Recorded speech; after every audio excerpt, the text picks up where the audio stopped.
Hello student, स्वागत है आपका हमारे इस यूट्यूब चैनल अर्निंग सेंटर में। आज हम देखने वाले हैं प्रेजेंट परफेक्ट कंटिन्यूअस टेंस के बारे में। आइए देखते हैं सबसे पहले पहचान के बारे में इसकी। चलिए, पहचान जो है इसकी जो है रहा है, रहा है और रही है और रहे हैं, रहा है, रही है और रहे हैं। तो ये आपकी पहचान हुई। इसके पहले आप लोगों को बताया जा चुका है कि रहा है, रही है जो है एक वचन होता है, रहे हैं जो होता है बहुवचन होता है। और इसके बाद इसमें आपको एक वर्ड और जोड़ दिया गया। कंटिन्यूअस के लिए बताया रहा है, रही है, रहे हैं, लेकिन परफेक्ट भी अगर जुड़ गया तो इसका मतलब टाइम भी आपको दिया जाएगा। इतना याद रखना ये चीज।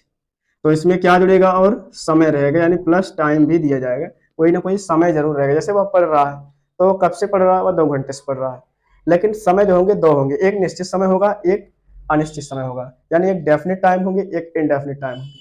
तो निश्चित टाइम के लिए जो होता है आप लोग का सिंस लगाया जाता है, और अनिश्चित टाइम के लिए जो होता है फॉर लगाया जाता है। तो इसको आप लोग याद रखना। जैसे अगर हम इसके उदाहरण की बात करें, जैसे वह सुबह से वह सुबह से स्कूल जा रहा है, वह सुबह से स्कूल जा रहा है, वह सुबह से स्कूल जा रहा है। एक टाइम दे दिया गया, निश्चित टाइम दे दिया गया। जैसे वह 2 घंटे से पढ़ रहा है, जैसे यहां पर हम बात कर ले, वह 2 घंटे से पढ़ रहा है, वह सुबह से स्कूल जा रहा है, वह 2 घंटे से पढ़ रहा है। तो ये सब टाइम दे दिया गया है, चाहे निश्चित समय हो चाहे अनिश्चित समय हो। एक समय जरूर दिया जाएगा, तभी आपका प्रेजेंट परफेक्ट कंटिन्यूअस टेंस बोला जाएगा। चलिए हम इसके अंग्रेजी बनाने के नियम की बात कर लेते हैं। पहला नियम इसमें ये कहता है कि एक वचन के साथ जो होता है, एक वचन के साथ इसमें हैज बीन का प्रयोग करते हैं। एक वचन के साथ किसका प्रयोग, हैज बीन का। और बहुवचन के साथ जो होता है किसका प्रयोग करेंगे, हैव बीन का प्रयोग करेंगे। ये नियम याद रखना आप लोग। एक वचन के साथ हैज बीन, बहुवचन के साथ हैव बीन। और इसके बाद अगर हम आगे की बात करें कि इसमें मेन वर्ब का कौन सा फॉर्म लगाया जाता है, इसमें मेन वर्ब का फर्स्ट फॉर्म लगाया जाएगा, क्योंकि हम पहले ही आप लोगों को ट्रिक दे चुके हैं कि जहां पे कंटिन्यूअस वर्ड आएगा वो मेन वर्ब का फर्स्ट फॉर्म प्लस आईएनजी आपको जरूर जोड़ेगा, चाहे जो टेंस हो। तो इसमें क्या जुड़ेगा, आईएनजी जरूर जुड़ेगा। और इसके बाद फोर्थ नंबर की बात करें इसमें, तो निश्चित समय के लिए सिंस लगेगा। निश्चित समय के लिए क्या लगेगा, निश्चित समय के लिए सिंस लगेगा। और इसके बाद अनिश्चित समय के लिए, यानी इनडेफिनिट टाइम के लिए, अनिश्चित समय के लिए फॉर लगेगा। तो इसको भी आप लोग याद रखना। एक वचन के साथ क्या लगेगा, हैज बीन लगेगा, बहुवचन के साथ हैव बीन लगेगा, और इसके बाद मेन वर्ब के फर्स्ट फॉर्म में आईएनजी जुड़ेगा। निश्चित समय के लिए सिंस लगेगा, अनिश्चित समय के लिए फॉर लगेगा। अब इसके पहले आप लोगों को जो हिंट्स होता है, यानी असर्टिव सेंटेंस को कैसे बनाया जाता है, और नेगेटिव सेंटेंस कैसे बनाया जाता है, इंट्रोगेटिव सेंटेंस कैसे बनाया जाता है, इंट्रोगेटिव नेगेटिव कैसे बनाया जाता है, और इसके बाद यस नो टाइप के इंट्रोगेटिव कैसे बनाए जाते हैं, डब्ल्यू एच टाइप के इंट्रोगेटिव कैसे बनाए जाते हैं, ये पहले वीडियो में आप लोगों को बताया जा चुका है। इसके पहले वाले वीडियो में जाकर के देख लें। चलिए हम देख लेते हैं। सबसे पहले आप लोग इसको उतार लीजिए कॉपी में। चलिए अब इसका हम ट्रांसलेट करेंगे।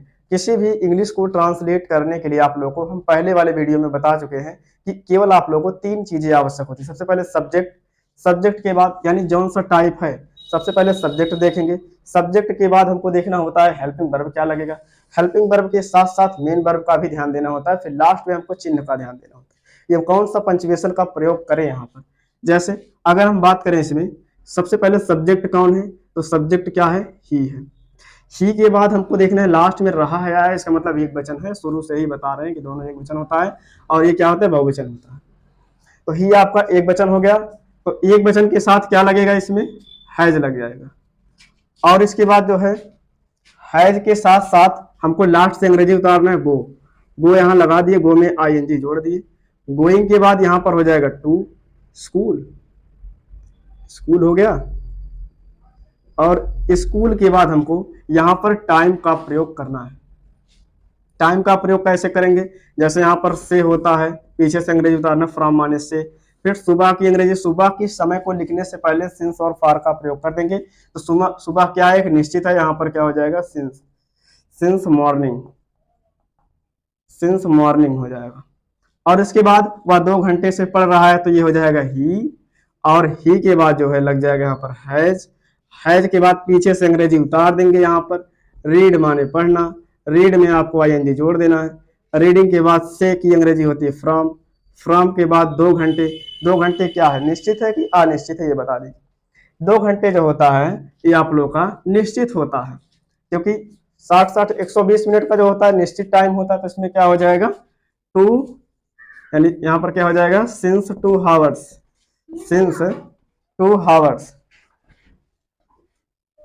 सिंस 2 हावर्स हो जाएगा। वीडियो अच्छा लगा हो तो लाइक करना, सब्सक्राइब करना, शेयर करना। Thanks for watching.